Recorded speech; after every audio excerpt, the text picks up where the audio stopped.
சந்தனமேடை நேயர்களுக்கும் ஆன்மீக அன்பர்களுக்கும் வாக்காளர் பெருமக்களுக்கும் அடியன் சிவாவின் அன்பு வணக்கம். 2026ஆம் ஆண்டிற்கான சட்டமன்ற தேர்தல் நெருங்கிவிட்டது. பல வேட்பாளர்களும் பல கட்சிக்காரர்களும் உங்கள் இல்லம் தேடி வந்து கொண்டிருக்கிறார்கள். உங்களுக்கு சேவை புரிவதற்காக. உங்களுக்கு துணி துவைச்சு கொடுப்பாங்க, காய்கறி வாங்கி கொடுப்பாங்க, வீட்டுல பாத்திரம் கழுவி கொடுப்பாங்க, நீங்க நடத்திக்கிட்டு இருக்கக்கூடிய டீ கடைகள்ல டீ ஆத்தி கொடுப்பாங்க, ஹோட்டல்கள்ல பொரோட்டா போட்டு கொடுப்பாங்க. இந்த மாதிரி எல்லாம் வந்து உங்களை தாஜா பண்ணி உங்களுடைய ஓட்டுகளை பெறுவதற்காக உங்களை நாடி வந்து கொண்டிருக்கிறார்கள். எல்லாருமே உஷாரா இருக்கணும். சரி, நேரடியாக விஷயத்துக்கு போகலாம். ஒவ்வொரு முறையுமே வந்து இந்த தேர்தல் படலம் அப்படின்ற ஒண்ணு வந்துருச்சுன்னா இதுல வந்து மிகப்பெரிய ஒரு மன உளைச்சலுக்கும் ரொம்ப பெரிய ஒரு கன்ஃபியூஷன்ல இருக்கிறவங்களும் யாருன்னு கேட்டீங்கன்னா புதிய வாக்காளர்கள். புதிய வாக்காளர்கள் அந்த ஒரு வாக்காளர் அட்டையை கையில வாங்கி வச்சுக்கிட்டு யாருக்கு ஓட்டு போடுறது, சரியான ஆளை தேர்ந்தெடுத்து ஓட்டு போடணும் அப்படின்ற ஒரு குழப்பத்துல இருப்பாங்க. ஆனா புதிய வாக்காளர்களுக்கு எனது அறிவுரையாக நான் கூறுவதுன்னா, முதல்ல நீங்க கன்ஃபியூஷன்ல இருக்கிறத யாருக்கும் தெரியப்படுத்தாதீங்க. ஏன்னா நீங்க கன்ஃபியூஷன்ல இருக்கிறீங்க அப்படின்றத அவங்க தெரிஞ்சிட்டாங்கன்னா உங்களது வாக்குகளை அவர்கள் வார்த்தைகளால் அபகரித்துக் கொள்வார்கள். அதனால நீங்க கன்ஃபியூஷன்ல இருக்கிறத முதல்ல யாருக்கும் தெரியப்படுத்தாதீங்க. சமுதாயத்தை சுத்தி பாருங்க. எங்க யாருக்கு குறை இருக்குது, எத்தனைப்பட்ட மக்கள் வாழ்கிறார்கள், எத்தனைப்பட்ட மக்கள் வீழ்கிறார்கள், யாரு கையேந்தி நிக்கிறாங்க, யாரு கொடை கொடுக்கிறாங்க, கொடை கொடுப்பவர்கள் எந்த விதத்தில் எந்த நோக்கங்களில் கொடுக்கிறார்கள்னு பாருங்க. இதை மட்டும் நீங்க பார்த்து புரிஞ்சுக்கிட்டாலே போதும். உங்களுக்கான அரியணை ஏற போகின்ற தலைவனை நீங்கள் சுலபமாக தேர்ந்தெடுத்துக் கொள்ளலாம். இதை பத்தி இன்னும் விரிவா நம்ம போக போக நான் சொல்றேன். சரி, இப்போ தமிழ்நாட்டை பொறுத்த வரைக்கும் பாத்தீங்கன்னா 2 மாபெரும் கட்சிகள் என்று சொல்லப்படுகின்ற திராவிட முன்னேற்ற கழகமும் அனைத்திந்திய அண்ணா திராவிட முன்னேற்ற கழகமும் மாறி மாறி ஆட்சி செஞ்சுக்கிட்டு வருது.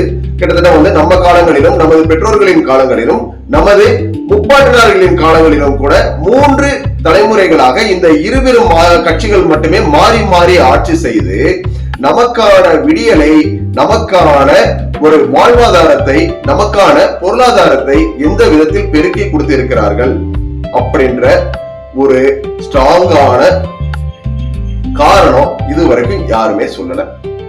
இன்னமும் அந்த கேள்விக்குறியாக மட்டுமே தான் தொடர்ந்துகிட்டு வருது. இந்த 2 பேரும் கட்சிகளுக்குமே வந்து ரொம்ப பெரிய வித்தியாசம் இல்லைன்னு தான் நான் சொல்லுவேன். திமுக அப்படின்னு எடுத்துக்கிட்டா, திமுக என்பது ஒரு குடும்ப அரசியல் கட்சி. அதை தோற்றுவித்தவர் CN அண்ணாதுரை. அவர் இல்ல. அவருக்கு அடுத்தபடியாக வந்த திரு கருணாநிதி, அவருக்கு அடுத்தபடியாக வந்த திரு ஸ்டாலின், அதற்கு அடுத்தபடியாக இப்பொழுது உதயநிதி ஸ்டாலின், அதற்கு அடுத்தபடியாக இன்பநிதி ஸ்டாலின். இப்படி வந்து ஒரு குடும்பத்தின் கட்டுப்பாட்டில் மட்டுமே இருந்து வருகிறது. ஊழல்களுக்கும் பஞ்சம் இல்லை, இலவசங்களுக்கும் பஞ்சம் இல்லை. அதுக்கு அடுத்து இருக்கக்கூடியது அனைத்து இந்திய அண்ணா திராவிட முன்னேற்ற கழகம். இதை தோற்றுவித்த எம்ஜிஆர் அவர்கள் இன்று நம்மோடு இல்லை. அவருக்கு அடுத்தபடியாக கட்சியை ஆட்கொண்டு வந்த ஜானகி அம்மாள், ஜெயலலிதா அம்மா, அதுக்கு பின்பு எடப்பாடி பழனிசாமி அவர்கள். இந்த மாதிரி வந்து கட்சியை வழிநடத்துவதற்கு ஒரு தலைவர்கள் வந்து கொண்டு இருந்தாலும், ஒரு செயலாளர்கள் வந்து கொண்டிருந்தாலும் அந்த கட்சியை ஒரு கம்பெனியாகத்தான் பார்க்கிறாங்களே தவிர மக்களுக்கு சேவை செய்யக்கூடிய ஒரு இயக்கமாக யாருமே பார்க்கல. இவங்களும் அதே மாதிரி இலவசங்களை வாரி தராங்க. சில பல ஊழல்களும் நடந்துகிட்டு வருது. என்ன ஒரே வித்தியாசம் திமுகவுக்கும் அதிமுகவுக்குன்னா, அது குடும்ப அரசியல், இது கூட்டு அரசியல். இந்த 2 மட்டும் தான் வந்து இங்க மாறுபடுது. இந்த 2 பெரிய கட்சிகளை பத்தியுமே வந்து சொல்லணும் அப்படின்னாச்சுன்னா, உண்மை இல்லை ஓர் வறுமை இன்மையால், திண்மை இல்லை நேர் செருவர் இன்மையால், உண்மையில் பொய் உரை இல்லாமையால், வெண்மை இல்லையல் கேள்வி மேவலால் என்று புறநானூரில் மோசிகேசனார் பாடியிருக்கிறார். அதாவது ஒரு வறுமை இல்லாத இடத்துல வள்ளலுக்கு வேலை இல்லை, தீமை இல்லாத இடத்துல நன்மை என்று தனித்து காட்ட வேண்டிய அவசியம் இல்லை. இதத்தான் வந்து மோசிகேசனர் வந்து புறநானூறுல இந்த பாடல் வாயிலாக நம்மளுக்கு சொல்லி இருக்கிறாரு. அப்போ இங்க நிறைஞ்சி இருக்கக்கூடியது என்ன அப்படின்னா, வள்ளல்கள் நிறைந்திருக்கிறார்கள். வள்ளல்கள் நிறைந்திருக்கிறார்கள் அப்படின்னா இங்க வறுமையும் நிறைஞ்சு இருக்கின்றது அப்படின்றது நம்மளுக்கு தெள்ள தெளிவா தெரியுது. அப்போ வள்ளல்களுக்கு வேலை கொடுக்கின்ற இந்த வறுமையை போக்க தவறியவர்கள் யார்? இத்தனை ஆண்டு காலமாக தமிழகத்தை மாற்றி மாற்றி ஆட்சி செய்து வந்து கொண்டிருந்த திமுகவும் அதிமுகவும் ஏன் இன்னும் வறுமையை ஒழிக்கவில்லை? ஏன் இன்னும் வள்ளல்களாகவே திகழ்ந்து வருகிறார்கள்? இந்த ஒரு செய்யுள் போதும் இன்றைய ஆட்சியாளர்களின் அவலத்தை சொல்றதுக்கு. இந்த ரெண்டு பெரிய கட்சிகளை பத்தியும் நம்ம இன்னும் பெருசா பேச வேண்டிய அவசியம் இல்லை. உங்களுக்கு எனது பரிந்துரையாக நான் சொல்றது, முதலில் இந்த இரு பெரும் கட்சிகளையும் தூர தள்ளிடுங்க. அடுத்ததாக மதிமுக ஒரு கட்சி இருந்தது, பாமக அப்படின்னு ஒரு கட்சி இருந்தது.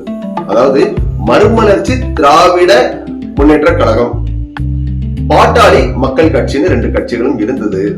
ஆனா இப்போ இருக்குது, ஆனா இல்ல. ஏன்னா இந்த இரண்டு கட்சிகளையுமே பாத்தீங்கன்னா ஆதாயத்தின் அடிப்படையில் வேறு பிற பெரிய கட்சிகளோடு தன்னை இணைத்துக் கொண்டு, தன்னை மட்டும் அல்லாமல் தன்னை நாடி வந்த தன் தொண்டர்களையும் சாதியினரையும் சேர்த்து இணைத்துக் கொள்வார்கள் அவ்வப்போது தேவைக்கேற்ப, வசதிக்கேற்ப. எனக்கு ஒரு கேள்வி, கூட்டணியை மையமா வச்சு போறவங்க எதுக்காக தனி கட்சி தொடங்கணும்? தனக்குன்னு தனியா ஒரு கூட்டத்தை சேர்க்கணும். அந்த கூட்டம் எதற்காக? இவங்களுக்காக போஸ்டர் ஒட்டி தெரு தெருவா நடந்து கஷ்டப்பட்டு இவங்களை ஒரு அரசியல் தலைவனாக அங்கீகரிக்க உழைக்கணும். இந்த கேள்வி எனக்கு ரொம்ப நல்லாவே இருக்கு. போன சட்டமன்ற எலெக்ஷன்ல பாத்தீங்கன்னா ஒருத்தர் வந்தாரு, ரொம்ப கம்பீரமா கனத்த குரல்ல பேசிட்டு கையில இருக்கிற ரிமோட் எல்லாம் தூக்கி வீசிட்டு போனாரு. கடைசியில அந்த ரிமோட் என்ன பாவம் பண்ணுச்சுன்னு தெரியல. அந்த ரிமோட்டே இவரை வசப்பாடிக்கிட்டு தான் இருக்கணும். என்ன நீ திரும்பவும் நீ எந்த வாரிசு கட்சி குடும்ப கட்சியில போய் சேரக்கூடாதுன்னு சொன்னி, அதே குடும்ப கட்சியில போய் நீ ஏன்டா சேர்ந்த அப்படின்னு சொல்லி அந்த ரிமோட் இன்னைக்கு அவரை பார்த்து வசப்பாடும். அவரை ஒரு பொருட்டாவே நான் இங்க பேசக்கூடாதுன்னு நினைச்சேன், இருந்தாலும் சரி சொல்ல வேண்டிய அவசியம் வந்துருச்சு. அடுத்தது, இன்னைக்கு புதியவர்களாக களத்தில் நிற்கக்கூடிய இருவர். ஒருத்தர் நடிகர் சி. ஜோசப் விஜய். அவரு தமிழக வெற்றி கழகம் அப்படின்ற ஒரு கட்சியை துவங்கி தனது ரசிகர்களை தொண்டர்களாக நினைத்துக் கொண்டிருக்கிறார். ஆனா என்னைக்குமே ரசிகர்கள் தான். அவங்களுக்கு என்ன தெரியும்? ஒரு முக வசீகரத்தையும் ஒரு போலியான ஒரு நடிப்பை நிஜம்னு நினைச்சு ஒரு மேனிபுலேட் பண்ணிக்கிட்டு அவங்களுக்கு கைத்தட்டி கொண்டும் விசில் அடித்துக் கொண்டும் போஸ்டர் ஒட்டி கொண்டும் இருக்கக்கூடிய வெறும் ரசிகர்கள் மட்டும்தான். ரசிகர்களை தொண்டர்களாக மாற்றணும் அப்படின்னா முதல்ல சி. ஜோசப் விஜய் அவர்கள் அரசியல்னா என்னன்னு நல்லா படிச்சு தெரிஞ்சுக்கணும். பல அரசியல்வாதிகளோடு முரண்பட்ட கருத்துக்கள்ல விவாதங்கள் செய்யணும். அரசியலில் எதிரிகளை சமாளிக்க தெரிஞ்சுக்கணும். அரசியலில் நண்பர்களை உருவாக்கி கொள்ள கற்றுக்கொள்ளணும். மக்களுடைய அடிப்படை தேவைகளையும் மக்களின் அடிப்படை பிரச்சனைகளையும் களத்துல இறங்கி நேரடியா சந்திக்கணும். ஆனா இந்த மாதிரியான எந்த செயல்பாடுகளையும் விஜய் இதுவரைக்கும் செய்யல. அவரை பொறுத்த வரைக்கும் பனையூர்ல இருந்து கிளம்பி வருவாரு, போக வேண்டிய இடத்துல போய் அந்த பிரச்சார வாகனத்தின் மேல ஏறி நின்று ஒரு A4 ஷீட் ஒரு 40 பக்கம் அவருடைய கையில இருக்கும். அதை பார்த்து யாரோ எழுதி கொடுத்த ஸ்கிரிப்டை படிப்பாரு. இத்தனை நாளும் திரையில் நடித்துக் கொண்டிருந்த திரு சி. ஜோசப் விஜய் அவர்கள் இன்று தேர்தல் களத்தில் பிரச்சார மேடைகளில் நடித்துக் கொண்டிருக்கிறார். இன்னமும் அவர் ஒரு நடிகராகத்தான் இருக்கிறார். அவனின் ரசிகர்களாகத்தான் இருக்கிறாங்க. அதனால இந்த தமிழக வெற்றி கழகமும் தற்சமயத்துக்கு நம்மளுக்கு உதவாது. ஏன்னா அரசியல்ல அரிசியும் பருப்பும் நீரும் கொடுப்பது மட்டுமே அரசியல்னு நினைச்சுக்கிட்டு இருக்கிறாங்க. உங்களுக்கு இலவசங்களை கொடுத்த உடனே அவங்க ஒரு நல்ல அரசியல்வாதின்னு அவங்களும் நினைச்சுக்கிட்டு இருக்கிறாங்க, நீங்களும் நினைச்சுக்கிட்டு இருக்கிறீங்க. ஆனா உண்மை அது இல்ல. ஒரு பிரச்சனைன்னு ஒண்ணு வந்துச்சுன்னா அந்த பிரச்சனையை சமாளிப்பதற்கு யுக்திகள் கையாள வேண்டும், யுக்திகளை தெரிஞ்சிருக்கணும். அந்த மாதிரி எந்த ஒரு அரசியல் அடிப்படை அறிவுமே இந்த நடிகர் சி. ஜோசப் விஜய்க்கு இல்லைன்னு தான் நான் சொல்லுவேன். அதனால இந்த 2026ஆம் ஆண்டிற்கான தேர்தல் களத்துல ஜோசப் விஜய்களையும் தள்ளிவிடுவது ரொம்ப ரொம்ப ரொம்ப நல்ல ஒரு விஷயம். ஏன்னா ஊழல்வாதியாவது நம்ம ஓரளவுக்கு ஏத்துக்கலாம். ஏன்னா ஊழல்வாதியா இருந்தாலும் அவங்க ஒரு வேலை தெரிஞ்ச வேலைக்காரங்க. ஆனா இவர் விஜய் பொறுத்த வரைக்கும் நல்ல மனசோட மக்களுக்கு நல்லது செய்யணும்ன்ற எண்ணத்தோட தான் வந்திருக்கிறாங்க. ஆனா போரில் வால் பிடிக்க தெரியாத ஒருவனை நீங்கள் முன்னிறுத்தி எப்படி நீங்க போர் பண்ண முடியும்? வாள் பிடித்து சண்டை போட தெரியாத ஒருத்தனை எப்படி நீங்க ஒரு போர் வீரனாக போரில் முன்னிலைப்படுத்த முடியும்? அப்போ இந்த மாதிரியான ஒரு அறவேக்காடு அரசியல்வாதிகளையும் நம்ம தவிர்த்து கொள்வது நமது எதிர்காலத்திற்கு, நமது தமிழ்நாட்டின் எதிர்காலத்துக்கு ரொம்ப ஒரு நல்லதா இருக்கும். அடுத்தது, ஒரு அளவுக்கு ஒரு 20 ஆண்டு காலத்திற்கும் மேலாக அரசியலில் இருந்து அரசியலில் பக்குவப்பட்டு பல மாறுபட்ட கருத்துக்களையும் முரண்பாடாக சொல்லி இருக்கிறாரு. ஆனா இப்போ தெளிவாகி வந்துட்டாரு. தமிழ்நாட்டிற்கு இப்பொழுது என்ன வேண்டும், எதிர்காலத்திற்கு என்ன வேண்டும், அடுத்த 5 ஆண்டு காலங்களில் இளைஞர்களுக்கு என்ன செய்யணும், ஒரு குடும்பஸ்தர்களுக்கு என்ன செய்யணும், வாழ்வாதாரத்துக்கு, தமிழ்நாட்டினரின் வாழ்வாதாரத்திற்கு என்ன செய்யணும் அப்படின்றத தெல்ல தெளிவாக உணர்ந்து இன்னைக்கு களத்துல நிற்கக்கூடியவர் தான் நாம் தமிழர் கட்சியின் நிறுவனர் தலைவர் திரு சீமான் அவர்கள். ஒரு திட்டங்களை ஒரு தலைவன் வகுக்கிறான் அப்படின்னாச்சுன்னா அந்த திட்டங்களை வச்சுதான் இவன் எத்தகைய தலைவன் அப்படின்றத நம்ம முடிவுக்கு வர முடியும். அப்படிப்பட்ட ஒரு முடிவை நாம இன்னைக்கு எடுக்கக்கூடிய சிச்சுவேஷன்ல இருக்கிறோம். ஏன்னா இன்னைக்கு தமிழ்நாட்டுக்கு தமிழர்களை காப்பதற்காகவும் தமிழர்களின் வாழ்வாதாரத்தை மீட்பதற்காகவும் ஒரு தலைவன் வேண்டும் என்றால் எனது பார்வையில் சீமான் அவர்களை நான் வலியுறுத்துறேன். இது என்னுடைய தனிப்பட்ட கருத்து மட்டும்தான், என்னுடைய தனிப்பட்ட விமர்சனம் மட்டும்தான். ஆனா இதை உங்களோடு பகிர்ந்து கொள்ளணும். நான் தெரிஞ்சுக்கிட்ட ஒரு நல்ல விஷயத்த உங்க கூடயும் நான் பகிர்ந்துக்கிடணும்னு நினைக்கிறது தான் ஒரு நல்ல பொதுநலவாதிக்கும் நல்ல ஆன்மீகவாதிக்கும் அழகு. அதைத்தான் நான் இப்போ பண்ணிக்கிட்டு இருக்கிறேன். ஆனால் நான் அரசியல்வாதி இல்லை, நான் ஒரு ஆன்மீகவாதி தானே தவிர, நான் ஒரு பொதுநலவாதி தானே தவிர நான் அரசியல்வாதி இல்லை. இதை நான் உங்களுக்கு ரொம்ப தெளிவா சொல்லிக்கிறேன். அப்படி இருக்கும்போது சீமானை ஏன் நான் வலியுறுத்துறேன் அப்படின்னா, அவரும் ஆரம்ப கட்டத்துல பேச்சுகளை மாத்தி மாத்தி பேசினாரு. முதலில் பெரியாரின் கொள்கைகளை எடுத்துக்கிட்டாரு. அதுக்கப்புறம் பெரியாரின் கொள்கைகளை தவிர்த்து பெரியாரையும் விமர்சித்து கொண்டு வந்தாரு. இருந்தாலுமே நான் என்ன சொல்றேன்னா, இந்த 20 ஆண்டு காலங்கள்ல அவர் பக்குவப்பட்டிருக்கிறாரு. எது நல்லது, எது தீயது, எதை எப்படி செயல்படுத்த வேணும்ன்ற பாடத்தை கத்துக்கிட்டாரு. இதைத்தான் நான் விஜய் விஷயத்திலையும் சொல்றேன். முதல்ல அரசியல் பாடத்தை கத்துக்கிட்டு வாங்க, அதுக்கப்புறம் நாங்க உங்களை அரியணையை ஏத்தலாமா வேண்டாமான்னு முடிவு பண்றோம். இப்போ இறுதியாக நான் சொல்றது, சீமான் அவர்களை நான் ஆதரிக்கிறேன். சந்தனமேடை அறக்கட்டளை ஆதரிக்கிறது, சந்தனமேடை குழுமம் ஆதரிக்கிறது.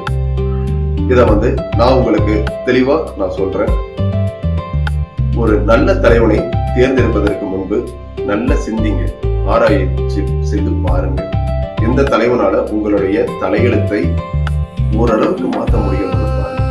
ஏன்னா யாரு ஆட்சி பண்ணினாலும் நம்ம உழைச்சாதான் நம்மளுக்கு சோறுன்றது காலகாலமாக சொல்லப்படுகின்ற ஒரு சொலவடைதான். இருந்தாலும் நாம் உண்ணக்கூடிய சோறானது எத்தகைய தலைவனால் நம்மளுடைய உழைப்பிற்கேற்ற ஊதியமாக சேரும் அப்படின்றத தீர்மானிக்கிறது நம்ம கையில இருக்கக்கூடிய ஓட்டர் ஐடி தான். அதனால உங்க கையில இருக்கக்கூடிய ஓட்டர் ஐடிய நாளைய தலைவனை தேர்ந்தெடுப்பதற்கான ஒரு என்ட்ரி டிக்கெட்டா உங்களுக்கு கிடைத்திருக்கக்கூடிய ஒரு வெகுமதியா பயன்படுத்துங்க. இன்னும் நாளை என்ன நடக்கிறது என்று காட்டிருந்து பார்ப்போம். இது ஒரு அரசியல் விமர்சனம் அல்ல, ஒரு பொதுநல விமர்சனம் அப்படின்றத நான் உங்களுக்கு திரும்பவும் உறுதிப்படுத்தி சொல்றேன். நல்ல சிந்திங்க, நல்ல தெளிவான முடிவெடுங்க. உங்கள் தலைவனை தேர்ந்தெடுக்கும் உங்கள் உரிமை, அதை யாருமே கைவிடாதீங்க. கண்டிப்பா எல்லாருமே ஓட்டு போடுங்க.